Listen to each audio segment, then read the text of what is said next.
Hey there, Shankar, everybody. Welcome back for this amazing video. Now, the reason why I'm making this video is freelancing halal or haram is because I had genuine questions come to me, or I had a lot of questions, or I had questions about this come to us, on various social media. And I thought, you know what, it seems like a pretty straightforward question, and there's a straightforward answer. So let's just make a quick video on it. Let's get the video started.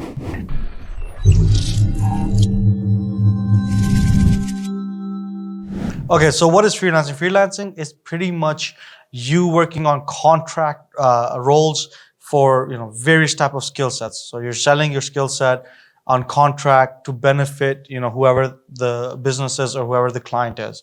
So usually people get contacted on Fiverr, Upwork, or Guru.com or one of these websites, or through Facebook or some classified ads website where you are providing some type of simple role solution for someone across the border or internationally or even locally.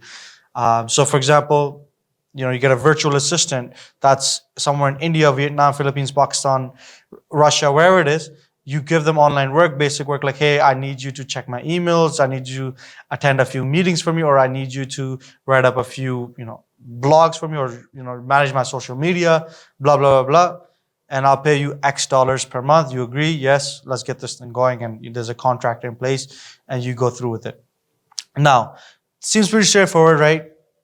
Nothing should be haram about this, right?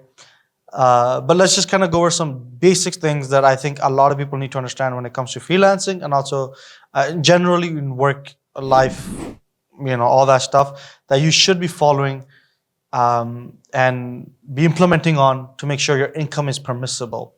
Now, here's a list. I'm just gonna read off of it. Okay, so now this is actually some points from some from scholars. Okay, so what I see usually on Fiverr is that when you message somebody, can you do this job and this, and they're like, yeah, I can do all of it. But usually they're not that good at it, or they don't even know what the basics of it. And what they do is right before they take the contract, they YouTube everything, Google everything, and then they get onto that work.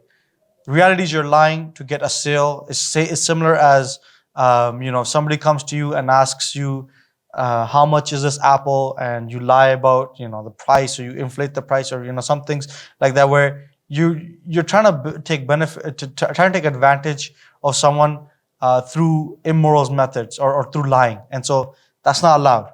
So if you're thinking about freelancing, just make sure whatever you're accepting to do, you know what you're doing and you live up to it. And if you can't deliver it, obviously you say, hey guys, or hey sir, or ma'am, I'm sorry, can't do it.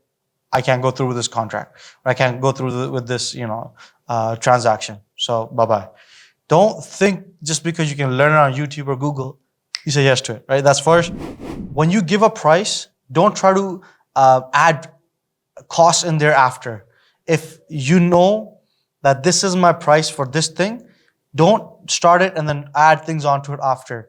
If you think there's a variable, which means like if you have to add hours after, or potential of hours after, you make that clear in the beginning that, hey, I am charging $100 for this, but potentially there might be 3 or 4 hours extra work required, so it might go to $200. Are you comfortable with this? Things need to be made aware in the beginning, not at the ending, not in the middle, in the beginning, because that's fair and that's just. So what I say is that you make a contract, you give a written a KPI or SOW, which is statement of work, and then you live up to exactly what that statement of work says.